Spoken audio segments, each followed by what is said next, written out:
Hello students, today we discuss about lesson plan in SST. छात्रों, आज हम पाठ्य योजना बनाने के संबंध में, पाठ्य योजना को निर्माण किस प्रकार से करते हैं उसके संबंध में अध्ययन करेंगे। ओके स्टूडेंट, सबसे पहले यहाँ पर हम पाठ्य योजना क्रम संख्या XYZ जो भी हमारी पाठ्य योजना है उसको हम यहाँ पर नोट कर लेते हैं। फिर यहाँ पर दिनांक, विषय सामाजिक अध्ययन, उपविषय भूगोल, कक्षा 8 वर्ग V, कालांश 3rd और अवधि हमारी 35 से 40 मिनट्स, जो भी उस विद्यालय के अकॉर्डिंग है। ठीक है, फिर हम यहाँ पर प्रकरण लिखकर छोड़ देते हैं और प्रकरण को लिखते नहीं है, ठीक है, और इसमें खाली स्थान छोड़ देते हैं प्रकरण लिखकर। ये हमारा जो प्लान है वो NCTE के अकॉर्डिंग, NCTE अप्रोच के अनुसार है। फिर हमारे जनरल ऑब्जेक्टिव्स आ जाते हैं। जनरल ऑब्जेक्टिव्स हमारे सब्जेक्ट से संबंधित होते हैं, जैसे छात्रों में सामाजिक विषय के, विभिन्न विषय के गहन अध्ययन के प्रति रुचि जागृत कराना, छात्रों में सामाजिक गुणों का विकास कराना, छात्रों में भूगोल विषय के प्रति रुचि उत्पन्न कराना और छात्रों में भूगोल विषय के ज्ञान का विकास कराना, छात्रों में तथ्यों व सिद्धांतों का तर्कपूर्ण ढंग से विवेचन करने की क्षमता का विकास कराना। ओके स्टूडेंट, तो ये तो हमारे हो जाते हैं सामान्य उद्देश्य। अब हमारे आ जाते हैं क्या विशिष्ट उद्देश्य। विशिष्ट उद्देश्य हमारे प्रकरण से संबंधित होते हैं। प्रकरण को, इस पाठ को हम पढ़ा रहे हैं, पढ़ाने के बाद छात्रों में क्या परिवर्तन आता है उसके संबंध में होते हैं। जैसे छात्र यातायात के साधन के विषय में सामान्य ज्ञान प्राप्त कर सकेंगे, छात्र स्थल यातायात के साधनों के विषय में समझ सकेंगे, छात्र जल तथा वायु यातायात के साधनों के विषय में ज्ञान प्राप्त कर सकेंगे। फिर आता है हमारा क्या पूर्व ज्ञान। पूर्व ज्ञान में छात्र यातायात के साधनों के विषय में सामान्य जानकारी रखते हैं। शिक्षण सहायक सामग्री, शिक्षण सहायक सामग्री में हम जो शिक्षण सहायक सामग्री का प्रयोग कर रहे हैं उसको हम क्रमशः लिख लेते हैं, जैसे चित्र है, संकेतांक है, लिपिड सैंपलेट है, चार्ट है, डस्टर है इत्यादि वगैरह आदि। क्वेश्चन फिर आता है हमारा नेक्स्ट शिक्षण बिंदु, अनुदेशनात्मक उद्देश्य, छात्र अध्यापक क्रियाएं, छात्र क्रियाएं, विधि प्रविधि, सहायक सामग्री और मूल्यांकन प्रश्न। ठीक है, तो प्रस्तावना आते हैं। ये प्रस्तावना हमारे किससे होते हैं? पूर्व ज्ञान अनुमान से। तो इसमें हम जो प्रश्न लिख रखे हैं, हमने 3 से 4 प्रश्न लिख रखे हैं, 4 प्रश्न। इन 4 प्रश्न के माध्यम से हमको प्रस्तावना को निकालना है। अपनी प्रस्तावना को निकालना है क्या? प्रकरण टॉपिक को निकालना। तो हम यहाँ चार्ट दिखाते हुए छात्रों को चार्ट से पूछ सकते हैं कि छात्रों प्रस्तुत चार्ट में आप क्या देख रहे हैं। ये हमारा चार्ट हो गया। प्रस्तुत चार्ट में आप क्या देख रहे हैं? तो छात्र जो है चार्ट को देखते हुए बताएंगे कि इस चार्ट में हम सर बस देख रहे हैं, ट्रेन देख रहे हैं, कार देख रहे हैं, हवाई जहाज देख रहे हैं, नाव देख रहे हैं, हेलीकॉप्टर देख रहे हैं। ऐसे ऐसे उत्तर छात्र दे सकते हैं। ये हमारा किससे होगा? ये प्रदर्शन विधि से, क्योंकि यहाँ पर हमने चार्ट को प्रस्तुत किया है प्रदर्शन विधि के अनुसार। नेक्स्ट क्वेश्चन हमारा होगा क्या? हम एक स्थान से दूसरे स्थान पर किन किन साधनों द्वारा जाते हैं। इसमें उत्तर क्या देंगे छात्र? हम गाड़ी से, बस से, रेलगाड़ी से, हवाई जहाज से आदि विभिन्न प्रकार के जो उत्तर होंगे उन उत्तरों को छात्र देने का भरसक प्रयास करेगा। ये प्रश्न उत्तर विधि के माध्यम से। फिर हमारे नेक्स्ट क्वेश्चन, पुराने समय में मनुष्य एक स्थान से दूसरे स्थान पर कैसे जाता था। पुराने समय में मनुष्य एक स्थान से दूसरे स्थान पर पैदल, बैलगाड़ी से जाता था। अच्छा, आवागमन के इन साधनों को क्या कहते हैं? छात्र एकदम निरुत्तर हो जाते हैं। यही हमारा प्रॉब्लमेटिक क्वेश्चन होता है। इसी के माध्यम से हमारा प्रकरण निकल के आ जाता है। फिर यहाँ पर उद्देश्य कथन होता है। यहाँ नवीन ज्ञान प्रस्तुतिकरण देता है छात्र अध्यापक और सभी छात्र ध्यानपूर्वक सुनते हैं व स्मरण भी करते हैं। ये कथन विधि के माध्यम से कि छात्रों आज हम आवागमन के साधन, जिन्हें यातायात के साधन भी कहते हैं, का अध्ययन करेंगे। तब हम जाकर यहाँ पर प्रकरण के आगे यातायात के साधन को नोट करेंगे और इसको इन्वर्टेड कॉमा में लिख देंगे और यातायात के साधन को अंडरलाइन कर देंगे। ओके स्टूडेंट, अब इसके बाद में हमारा पहला शिक्षण बिंदु प्रारंभ होता है, यातायात के साधन। ये हमारे पूर्व ज्ञान अनुमान से, और इसमें विकासात्मक बिट्स और इधर छात्र क्रिया में छात्र उत्तर देंगे और ये प्रश्न उत्तर विधि के माध्यम से। एक स्थान से दूसरे स्थान पर ले जाने वाले साधनों को क्या कहते हैं?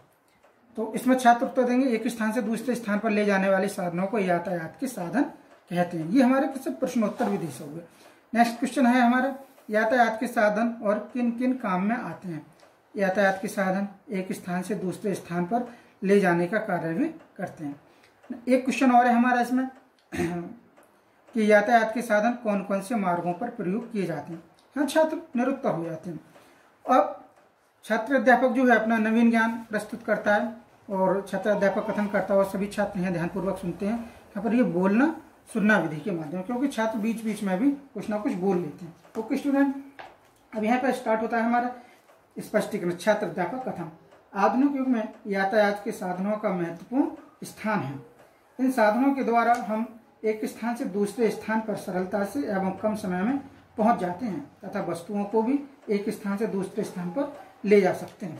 ठीक है, यातायात के साधन निम्नलिखित 3 मार्गों पर प्रयोग किए जाते हैं। कौन से मार्गों पर प्रयोग किए जाते हैं? 3 मार्गों पर। ये हमने यहाँ पर नोट कर रखे हैं, स्थल मार्ग, जल मार्ग, वायु मार्ग।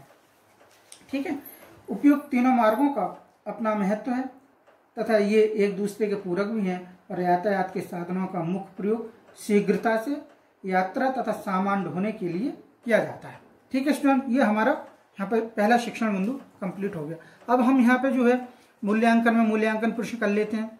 1 या 2 प्रश्न हमने जो पढ़ाया वो छात्रों ने कितना ज्ञान को प्राप्त किया है। तो यातायात के मुख्य साधन क्या क्या है? एक प्रश्न ये हो सकता है हमारा मूल्यांकन में। दूसरा प्रश्न हो सकता है यातायात के साधनों के मार्ग बताओ। छात्र इनके अपने उत्तर दे सकते हैं। ओके स्टूडेंट, फिर नेक्स्ट शिक्षण बिंदु है हमारा स्थल मार्ग के प्रकार। स्थल मार्ग के प्रकार ये हमारा शिक्षण बिंदु है। इसका विकास करने के लिए विकासात्मक प्रश्न पूछे जाते हैं पूर्व ज्ञान अनुमान के आधार पर। ठीक है, तो हम यहाँ पर फिर पूछेंगे कि प्रस्तुत चित्र में आप क्या देख रहे हैं। तो ये हमारे स्थल यातायात के साधन है, इसकी चार्ट है ये। तो प्रस्तुत चित्र में आप क्या देख रहे हैं? तो छात्र यहाँ उत्तर दे देंगे कि प्रस्तुत चित्र में हम सब कार है, ट्रेन है, बस है आदि को देख रहे हैं। ओके, फिर स्थल मार्ग कितने प्रकार का होता है? ये हमारा पहला प्रश्न हो गया है। पहला प्रश्न हमारा किस हो गया? प्रदर्शन विधि से। दूसरा प्रश्न स्थल मार्ग कितने प्रकार का होता है? छात्र निरुत्तर हो जाते हैं ये प्रश्नोत्तर विधि के माध्यम से। फिर छात्र अध्यापक नवीन ज्ञान प्रस्तुतिकरण देता है और छात्र अध्यापक कथन करता है कि, और इधर सभी छात्र ध्यानपूर्वक सुनते हैं, इसमें भी बोलना सुनना विधि के माध्यम से। धरातल या स्थल पर आने जाने के मार्ग को स्थल मार्ग कहते हैं। स्थल मार्ग 2 प्रकार के होते हैं, सड़क मार्ग और रेल मार्ग।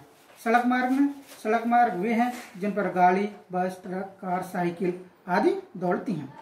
सड़कों को 3 वर्गों में बांटा गया है। नंबर 1 प्रमुख सड़कें, ये राष्ट्रीय राजमार्ग। नंबर 2 सहायक और संपर्क मार्ग, इसमें राज्यों व राजमार्ग और मुख्य जिला सड़कें आती हैं।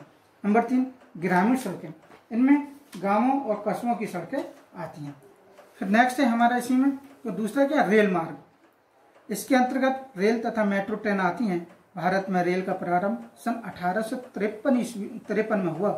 भारत की पहली रेलगाड़ी मुंबई से ठाणे तक 34 किलोमीटर मार्ग पर चलाई गई। रेल हमारे देश में माल और यात्री परिवहन का मुख्य साधन है। डीजल और बिजली के इंजनों से रेलों की गति तीव्र हो गई है। कोलकाता और दिल्ली महानगरों में यातायात की सुविधा के लिए जमीन के अंदर रेल मार्ग बनाया गया है। इसे मेट्रो रेल मार्ग भी कहते हैं। ओके स्टूडेंट, ये हमारे हो गए कौन से? स्थल मार्ग के साधन। यहाँ हम मूल्यांकन प्रश्न में क्या करेंगे? मूल्यांकन प्रश्न में ये हमारे कि सड़क मार्ग कौन कौन से हैं। छात्र इसके सड़क मार्ग के उत्तर दे सकते हैं। भाई प्रमुख सड़क मार्ग राष्ट्रीय राजमार्ग है, सहायक और संपर्क मार्ग है और ग्रामीण सड़कों के मार्ग है। ये इस प्रकार के छात्र उत्तर दे देते हैं। ठीक है, नेक्स्ट शिक्षण बिंदु है हमारा जल मार्ग। ये शिक्षण बिंदु को क्लियर करने के लिए पूर्व ज्ञान अनुमान के आधार पर हम प्रश्न करेंगे, जिससे कि ये हमारा शिक्षण बिंदु क्लियर होगा और सभी छात्र ध्यानपूर्वक इसको देखेंगे। फिर हम पूछते हैं कि प्रस्तुत चित्र में हम क्या देख रहे हैं। हमने प्रस्तावना और उसके जो भी प्रश्न पूछे वो सभी कोई ना कोई सहायक सामग्री के माध्यम से ही प्रश्नों के उत्तरों को निकालने का प्रयास किया गया। तो जल मार्ग में प्रस्तुत चित्र में आप क्या देख रहे हैं?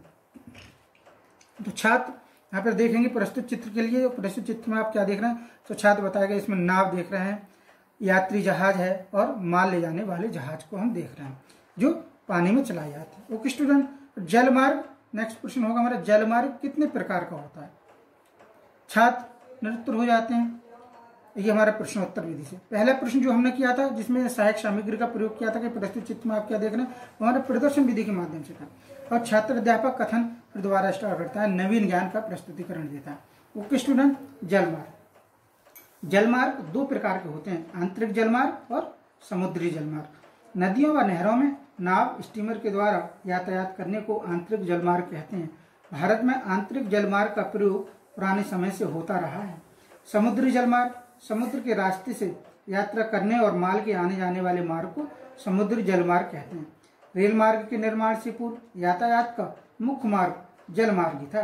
हमारे देश में 3 प्रमुख जलमार्ग हैं, गंगा नदी पर इलाहाबाद हल्दिया जलमार्ग और नंबर 2 ब्रह्मपुत्र नदी पर सदिया धुबली जलमार्ग। नंबर 3 केरल में चपकाटा नदी पर कोल्लम कोल्हापुर जलमार्ग। ओके स्टूडेंट, अब हम यहाँ जो है हमने पूछा, ये अपना स्पष्टीकरण दिया, छात्रों ने सभी ने ध्यानपूर्वक सुना और ये ठीक है। फिर हम यहाँ पर जो है मूल्यांकन के प्रश्न करते हैं। ठीक है, तीसरे शिक्षण बिंदु से कि जल मार्ग को कितने भागों में बांटा गया है। जल मार्ग को कितने भागों में बांटा गया? 2 भागों में बांटा गया। छात्र इसका उत्तर देते हैं, जल मार्ग को कितने भागों में बांटा गया। ठीक है, फिर हमारा नेक्स्ट शिक्षण बिंदु है वायु मार्ग। वायु मार्ग ये पूर्व ज्ञान अनुमान के आधार पर, पूर्व ज्ञान अनुमान के आधार पर जो है फिर हम चित्र दिखाते हुए कोई ना कोई सहायक सामग्री या कोई ना कोई चार्ट दिखाते हुए कि प्रस्तुत चित्र में आप क्या देख रहे हैं। तो छात्र यहाँ पर इस चित्र के लिए देखेंगे और प्रस्तुत चित्र में आप क्या देख रहे हैं, तो छात्र यहाँ उत्तर देंगे कि हम जो है साहब हेलीकॉप्टर और वायुयान या जेट विमान इत्यादि हम देख रहे हैं। इस प्रकार के छात्र उत्तर दे सकते हैं। ये प्रदर्शन विधि का यहाँ पर प्रयोग किया गया। नेक्स्ट क्वेश्चन होगा हमारा, वायु मार्ग के साधन कहाँ चलते हैं। छात्र निरुत्तर हो जाते हैं प्रश्नोत्तर विधि के माध्यम से होता है। फिर नवीन ज्ञान प्रस्तुतिकरण छात्र अध्यापक कथन करता हुआ सभी छात्र ध्यानपूर्वक सुनते हैं, बोलना सुनना इसमें विधि सहायक विधि में हमारा रहता है। ठीक है, तो वायु मार्ग यातायात का आधुनिक बढ़ती हुई गति का साधन है। वायु मार्ग वायुयान यातायात का महंगा साधन है। भारत की प्रथम वायुयान उड़ान 1911 में भरी गई। सन 1953 में भारत में वायु यातायात का राष्ट्रीयकरण हुआ। एयर इंडिया एयरलाइंस यह देश के अंदर या पड़ोसी देशों के लिए वायुयान की सुविधा प्रदान करता है। एयर इंडिया नेक्स्ट है क्या हमारा एयर इंडिया, यह विदेशों में यातायात की सुविधा प्रदान करता है, जैसे सहारा इंडिया, जेट एयरवेज आदि। हमारे देश में कुल 92 हवाई अड्डे हैं, जिनमें 9 अंतर्राष्ट्रीय हवाई अड्डे हैं। यहाँ से हवाई जहाज विदेशों के लिए उड़ते हैं। ओके स्टूडेंट, अब हमारा ये शिक्षण बिंदु भी कंप्लीट हो गया। अब हमने यहाँ पर मूल्यांकन प्रश्न किया, क्या हमारे देश में वायुयान की प्रथम उड़ान कब आरंभ हुई। छात्र इसका उत्तर दे सकते हैं जो भी उन्होंने पढ़ा है। ठीक है, फिर उसके बाद में हमारा होता है कि संक्षिप्तीकरण। संक्षिप्तीकरण में यानी कि हमने जो शिक्षण बिंदु पढ़ाए हैं, आज हमने 4 शिक्षण बिंदुओं को लिया, तो 4 शिक्षण बिंदु से संबंधित जो है हमारा उसमें आ जाता है। और इसमें संक्षिप्तीकरण में नवीन ज्ञान संश्लेषण किया जाता है। इसमें श्यामपट्ट से पढ़ते हुए छात्रों को समझाते हुए, छात्रों आज हमने यातायात के साधन स्थल मार्ग, जल मार्ग, वायु मार्ग आदि साधनों के विषय में अध्ययन किया है। सभी छात्रों व छात्र क्रिया में छात्र ध्यानपूर्वक सुनेंगे व स्मरण भी करेंगे, ये कथन विधि के माध्यम से। ठीक है, फिर आता है हमारा निरीक्षण व लेखन कार्य। ठीक है, इसमें ये नवीन ज्ञान जो है, नवीन ज्ञान का स्थायीकरण एवं लेखन कौशल इसमें रहता है। सभी छात्र जो है, छात्र अध्यापक छात्रों को श्यामपट्ट कार्य अपनी अभ्यास पुस्तिका में उतारने को निर्देश देकर छात्रों के लेखन कार्य व बैठने की मुद्रा तथा पूर्व दिवस में दिया गया कार्य को निरीक्षित करेगा। छात्र क्रिया में छात्र अपनी अभ्यास पुस्तिका में श्यामपट्ट कार्य को लिखेंगे, ये लेखन कौशल के माध्यम से। ये हमारा श्यामपट्ट सारांश बनाया है हमने। ठीक है, ये समरी बनाई है पूरे जो हमने पढ़ाया। इसमें यातायात के साधन, इसमें जल, स्थल, जल, वायु, यातायात के साधनों के मार्ग, स्थल मार्ग, सड़क मार्ग, रेल मार्ग। नंबर 3 जल मार्ग, अंतरराष्ट्रीय आंतरिक जल मार्ग, समुद्री जल मार्ग, वायु मार्ग, इंडियन एयरलाइंस, एयर इंडिया और अंतर्राष्ट्रीय हवाई अड्डे आदि। ये हमारे श्यामपट्ट सारांश हो गए। छात्र इसको अपनी अपनी अभ्यास पुस्तिका में उतार लेते हैं। फिर अंतिम बिंदु रहता है हमारा क्या, अब गृह कार्य। गृह कार्य इसमें अभ्यास की दृष्टि से दिया जाता है और गृह कार्य में छात्र अध्यापक क्रिया में कि यातायात के साधनों का विस्तृत वर्णन कीजिए या विस्तृत वर्णन लिखकर लेकर आइए। सभी छात्र गृह कार्य को अपनी अपनी अभ्यास पुस्तिका में उतारते हैं और बोलना और लेखन विधि का प्रयोग इसमें करते हैं। Okay students, thank you.